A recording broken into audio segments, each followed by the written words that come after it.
Welcome back. Today I've got 3 big stories to share with you, as well as a roundup of the tastiest tidbits. So, Phase 2 of Season of Discovery has kicked off. It's got some huge new lore. Phase 1 set the tone, Phase 2 is cooking hard. There's a web of conspiracies being woven throughout Azeroth, and a few of them are way bigger than we expected. Okay, Xal'atath has reappeared, foreshadowing a debt to be paid in later phases, or perhaps even with the war within. We've got the tale of a paladin banished because the Silver Hand couldn't handle the truth, a crime thriller with a dwarf hot on the heels of the Royal Apothecary Society and their new plague. We've got a night elf who hates the Alliance, Dark Riders of Karazhan, and, like, literally, the Dark Riders of Karazhan, this is their first canonical appearance in the game, so that's crazy. And we've got a rogue wrapped up in schemes beyond their control. This stuff is massive. It amps the core canon of Warcraft like never before. There's a lot to get through. Phase 2 brings in new best-in-slot crafted items, and just like Phase 1, that means there's a crazy quest chain connected. This time we're in Gnomeregan, which is not the natural home for Void lore, but Xal'atath has in fact managed to make an appearance. Gnomeregan is a technological marvel, but to get your Neuro-Linked Arcano Filament Monocle or your Whirling True Silver Gear Wall, you need to find a way to cleanse the filth of everything you salvage. Now, the Salvage-O-Matic 9000 can do that, but it itself is filthy, so the quest chain is about getting Ziri the Wrench Little Sprocket what she needs to get the thing going. So you find the G7 core processor that's needed, but of course it's corrupted, and this kicks off a zany gnomish adventure throughout Kalimdor. You find 4 transponders. Those lead to teleport coordinates to a secret mountaintop base of the processor's inventor, Weirdal Wondergear. Now, this guy clearly experiments with some pretty dangerous stuff. The processor, as it turns out, is powered with a charged void core. Yes, now finding the inert core is the easy part. Charging it is rather impossible. At least, not without a Void patron, but luckily, we've already got one watching over us. So, as we adventure through Feralus and kill more and more, the shadowy Void figure who powered up our Void gear in Phase 1 shows up, and she tells us, for nothing more than altruism, that she will recharge our Void core. She raises a hand and a mote of darkness appears. We silently agree to take it, but the shadowy figure says one day she hopes we're in a similarly altruistic mood. So we're clearly building a mutually beneficial relationship with this character. She calls us smart and then she disappears. The quest chain quickly closes after that, with the Salvage-O-Matic 9000 being repaired, but of course the big news here is the shadowy figure is still following us, and I think there can no longer be any doubt we're talking about Xal'atath. I mean, for a full breakdown of why this level 63 High Elf in Void form is Xal'atath, you can check out our previous video, but essentially, this is a blind spot in her history. What we previously know is that a Stormwind bishop after the First War, Natalie Celine, held Xal'atath Blade of the Black Empire and used it to study the dark magic of Orc necrolytes. But after that, we have no idea until the blade shows up in the hands of Twilight cultists in the Legion expansion, which is where we first learned about it. The other huge clue is this is a High Elf in Void form, which basically is the closest you can get to a Void Elf in that version of the game, right? In Classic. And it looks very similar to the War Within Xal'atath. Now, in a way, that's odd, because surely at this time, she's just a dagger. Well, that's where you can actually think back to the deals that have been done during the Dragonflight expansion with the Infinite Dragonflight. So this could in fact be her manipulating events through them. Maybe Xal'atath in her elf form has found a way to go to the past, and this is something that is playing out through Season of Discovery. And maybe that is why she has such a knowing and playful tone with us. Anyway, this brief appearance I think promises more. I cannot wait to see what Season 3 holds, especially because Season 3 and Darkheart, which is Dragonflight's final and seemingly very Xal'atath-focused patch, will be at a similar enough time. That could be pretty big, but that's actually not the end of today's stories. Let's move on to story number 2. Okay, it's time for a mystery with all the markings of a noir crime thriller that tells us the origins of Azeroth's most controversial weapon and even goes a bit further. In this, we find level 77 secret agents. One could be a worgen, the other one might actually be a bronze dragon. It's all pretty crazy, and it starts with this: a humble sleeping bag. It grants a modest XP gain of 3% for 3 hours, but it's not about the XP. Today, it's about the lore drop that's coming with the sleeping bag. Now, this mystery begins with Stromgarde, the Syndicate, and the Royal Apothecary Society. A maverick, possibly known as CB, has led a personal investigation, but they get in too deep. They had to get out quick, and in the process, they left their cozy sleeping bag behind for us to find. Now, at the center of this web is Sylvanas and her schemes, the most important of which being the new plague. Now, you begin this in either the Barrens or Westfall. For the sake of this, we'll kick it off with Westfall. In a Lexington farm, there's a crime scene, a destroyed cart with bodies burnt beyond recognition. No evidence, but a slip of paper pointing towards the Barrens. So we follow that. And near Mulgore, a ginger tabby cat leads to another murder scene. But this time, we don't just arrive to the murder scene, we actually see a note left by somebody else. And that note reads like this. Mission said they were making deliveries for New Plague. Looks like simple apothecary accidents to me. So this, obviously, raises a few questions. Who is Mission? What is New Plague? What's going on? What are they on the trail of? What we can piece together, though, is that in each case, we've seen some sort of murder or disaster scene, but they kind of look like cover-ups. They are made to look like apothecary accidents. Okay, we then find another hiding spot in Stone Talon where 3 bows are arranged in the shape of what could be the initials CB. And that's where we get a quest named Wet Job. Now, a wet job, sort of in the lingo, is a covert assassination performed by a government operative. So, it actually looks like CB was carrying out a hit on Apothecary Society caravans around the world whilst they were delivering New Plague. A few clues like guns being used and food crates actually point towards CB being a dwarf, and the next clue sends us to Loch Modan, where another one of his camps, the Eagle's Fist, is found on the actual dam. This time around there's a note, and the note speaks of loyalty to the Eagle and Fist, and we also see a long-barreled rifle with a scope pointing towards the Arathi Highlands. Now, the symbols for Stromgarde are the Eagle and Fist, so that's one very clear connection. And this leads us to CB's final camp, and of course, the cozy sleeping bag. This is also where the mystery kicks into the next level, and it really does make me interested for Phase 3. So, as we climb the wall, 2 secret agents appear, a male and a female, and they watch you from afar. If you get close, they will disappear in a flash of light. What's weird, though, is they're level 77, and one of them tracks as a beast. Now, level 77, that basically is Wrath of the Lich King, like, levels, right? It also could be War Within levels, post, like, squishes.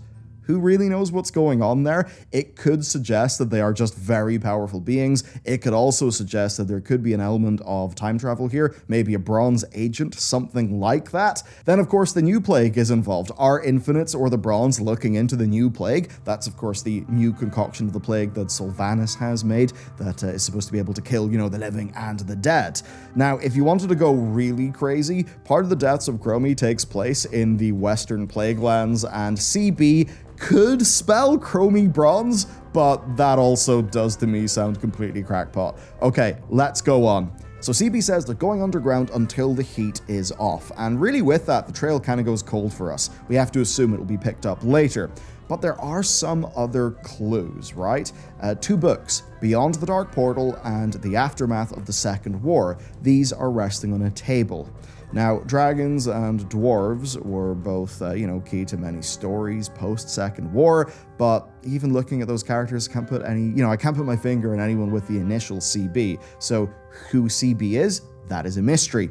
Now, it is currently believed by the community that there does remain an interaction with those secret agents that still could be found.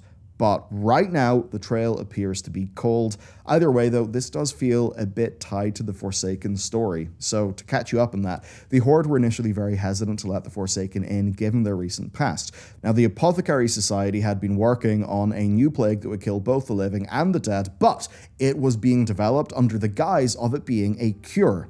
Now, fresh Forsaken quests through Tirisfal help various apothecaries actually test early versions of this on the Scarlets. The first time the Alliance got was Finn Odalick's investigation in Goshek Farm. That's where Forsaken couriers were caught with documents proving that there is actually a new plague in existence. So it could tie into that. Basically though, this simple quest chain about a bloody sleeping bag has actually shown us that the Royal Apothecary Society is sending agents across the whole world in search of knowledge and ingredients. They're in Westfall, they're in the Barrens. Also, we know that the Kingdom of Stromgarde has seemingly known about this from the beginning, has maybe had agents assassinating them where they can, because again, the agent we're following says they are loyal to basically the symbols of Stromgarde. We can then also glean that there's likely another faction involved, could be the Syndicate, could be SI7, and yeah, could be a dragon, could be Gilneans even, when you think about those two agents and what they could be. It's pretty crazy. I have to imagine this will unfold throughout the Season of Discovery, but ultimately, this culminates with the use of that new plague at the Wrathgate. Our next story is really fantastic. So, in Phase 1, Paladins went on an epic quest chain, slaying Blackrock Orcs, doing jobs for Warlocks, and cracking down on Infernals in Ashenvale. The whole thing centered around cleansing a mysterious orb found in the Tower of Athalax. Through those quests, the Paladin gained a Divine Storm, but there were still questions. I mean, just what was the Argus Waite cult actually up to, and what was the orb about? Those things remained a mystery. Until now, in what is revealed as a conspiracy stretching from the Silver Hand to the Scarlet Crusade with Dreadlord fingerprints all over it. And the story begins with a disgraced paladin. In Nigel's Point, we find an idealistic monk named Anton, who's not yet aware that the Scarlet Crusade has fallen to madness. Now, he asks adventurers to go south and to kill undead ravagers. On the way, we find the infested Highborn ruins known as Manorock Coven, and at the heart of those ruins, there are signs of a brutal fight. 2 Scarlet Crusaders lie dead with a broken battle hammer at the center. Now, killing demon-worshipping orcs around the ruins, we then find on one of them a communique from their leadership, and when we read that, we discover that due to the Coven's ineptitude, 2 groups of interlopers broke in and they stole something valuable. Now, the first group are the Scarlet Crusaders, who the leader says they will deal with personally. I'll get onto this in a second, but with this, we're actually likely hearing from a Dreadlord in this note, which is fairly cool. And at the time, what Dreadlords were doing is essentially trying to lead the Legion presence on Azeroth, and they had possessed the Scarlet Crusader leader Dathrahan. Anyway, the second group that's mentioned, they're not Scarlets. They're a pair of Paladins, one of whom wielded a silver hand hammer. So, we go back to Stormwind, and there Catherine the Pure knows who owns that hammer, but refuses to talk about him in detail. We find out that this person is called Aeonis the Quiet, and he was banished from the Silver Hand for holding radical viewpoints. So, he was banished. People thought that he just kinda disappeared. What we do know about him, however, is that he loved to fish, and that leads us to our next stop, Harold Riggs, the fishing trainer in Menethil Harbour, who tells us about a nice older fella named Aeonis, who would occasionally sail into town in a leaking boat for supplies and to talk shop. And supposedly he's a nice sort of guy.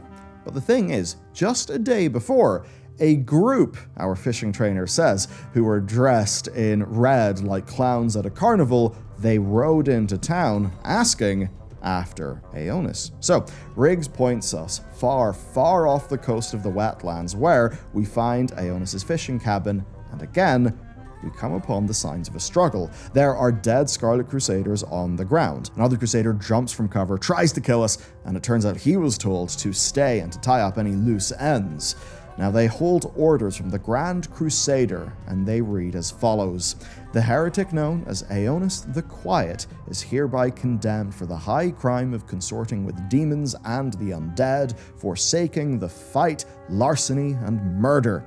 It goes on, but the point is that Aeonis is supposed to be taken to Scarlet Monastery, where he will be tortured and he will be killed. Again, do remember, Grand Crusader Dathrahan, who is running this whole shindig, he is currently possessed by the Dreadlord Balnazar. So, why would the Dreadlords want to kill Aeonis? That's the question. We go back to Stormwind, having learned a lot more, and with that, Catherine is ready to give us some more detail. It turns out, Aeonis was a member of the Order of the Silver Hand since the Second War, that he fought with distinction, but that leading up to the Third War, he started to express heretical opinions. He thought the light was not a religion, but a force of nature, something that could be used for evil if the mind behind it was convinced they were right. Now, of course, at the time, that would have been a pretty crazy thing to say, but very shortly after, it became obvious that he was right. Catherine admits that this was before Arthas culled Stratholme, before the Scarlet Crusade began, hanging people and doing all sorts of crazy, messed up things that were absolutely evil, but even in doing those evil acts, they were still able to wield the light. The whole point is that it depends on the practitioner's level of belief. So yeah, Aeonis was right. The events of Warcraft 3 and Vanilla World of Warcraft would prove him right. The Silver Hand, of course, are wrong. And by the time we talk to Catherine, all of this is completely obvious. So, with all of that being clear, they're actually ready to accept Aeonis back into their ranks. So we gotta save him. We bust into Scarlet Monastery and we find him in High Inquisitor Whitemane's chamber. We save him, we bring him back to Stormwind, and he takes his place in the cathedral, now known as Aeonis the Vindicated. But this is actually where the grand conspiracy kicks off. He asks us about the orb that we got in Althalax, and he confirms that he was looking for something similar to that in Manorock Coven. These things are known as echoing orbs, and they're scattered throughout Azeroth. The Legion are trying to gather these in preparation for something. Now, remember, at this point in history, it's Vanilla WoW, and we do not know what is coming. Obviously, now we know that in just a few years, the Dark Portal would open, the Burning Crusade expansion would begin, so who knows what the Dreadlords are preparing for, but it's likely that, and what they're doing, well, it's got something to do with these orbs. As for Aeonis, well, he needs a little bit of a rest, but then he says he'll be right back in their trail. But first, he needs to find his accomplice. And this is where it's interesting, because someone has been helping him. Now, Aeonis wants to keep the name to himself because it's somebody who has a colorful history. We can only guess, but if we're talking about another paladin with a colorful history, one who was banished and lived as a hermit for many years before finally being vindicated for his views, we can only think of one person, Tyrion Fordring, who currently is hanging out in the Eastern Plaguelands. And that does mean we could actually here be getting a snapshot of what Tyrion was up to in those years of isolation, that perhaps him and Aeonis the Vindicated were waging a secret war with the Dreadlords, which is just really cool. Okay, with that said, it's time to round up a number of other very interesting stories. Every class has rune acquisition stuff that begins at a campsite in Desolace. Now, this campsite is rough. It's a massacre of humans and dwarves. Getting on the trail, we investigate the horde, leading us to bandits in Booty Bay who work for a night elf called Illari Duskfeather. And it turns out that she has actually been brutally murdering members of the Alliance because she thinks that her people joining the Alliance was actually a very bad thing. If you're not aware of the lore, the Night Elves have been isolationists for thousands of years, and as far as they were concerned, all their troubles started when humans and orcs showed up. Now, we have to put her down, but if you're a Night Elf, you do get a unique, peaceful outcome to this quest where Illari tells you why she hates the Alliance. Okay, let's move to our next story. Before Medivh went totally mad, merchants from around Stormwind would sell him magical artifacts. A group of 7 sold him fake items, and Medivh cursed them to eternally hunt the world for magical items to bring back to Medivh. Now, these guys became the Black Riders of Karazhan. One day, the magical vaults of Dalaran were raided, and 7 artifacts were taken. Dalaran's scryers saw images of 7 dark figures. But this should have been impossible. Dalaran was at this time under a big energy shield. Very confusing. Anyway, we, the players, gather these 7 artifacts, but the thing here that is very significant is this is the first appearance, the earliest canonical appearance of the Dark Riders in World of Warcraft, which is just cool. And the dev team have described a lot of these things that they're doing, like the new lore, as essentially being found photos, sorts of things that canonically did happen in the past, but we're only really sort of finding them or playing them now. I think when done tastefully like this, it's a really fantastic addition. There are a few other really neat things. As an example, in Scarlet Monastery, there's a item that drops, right? It's this Silver Hand training hammer, and it's a hammer that fell in battle alongside its wielder against the Orcish hordes in Theramore. So, getting the hammer, people have been walking all over Theramore trying to find some sort of like new interaction that, you know, could be unlocked for the wielder of the hammer. That seemingly hasn't happened yet, though.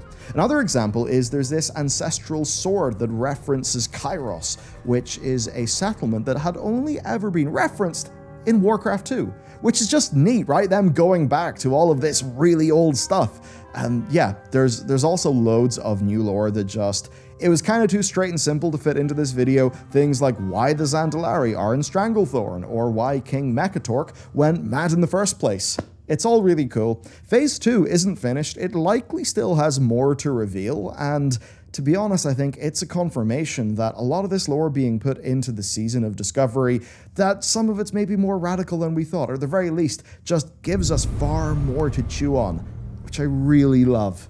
It actually does feel like they're expanding the lore, and because it's not data mined and it's all found out via people just playing the game, it just feels completely natural. I think this is a humongous success, and I hope you enjoyed today's video going through some of the new stories that we've been able to experience. Okay, that's it for me today. Of course, I'll be back soon. Thank you for watching. I hope you enjoyed today's video.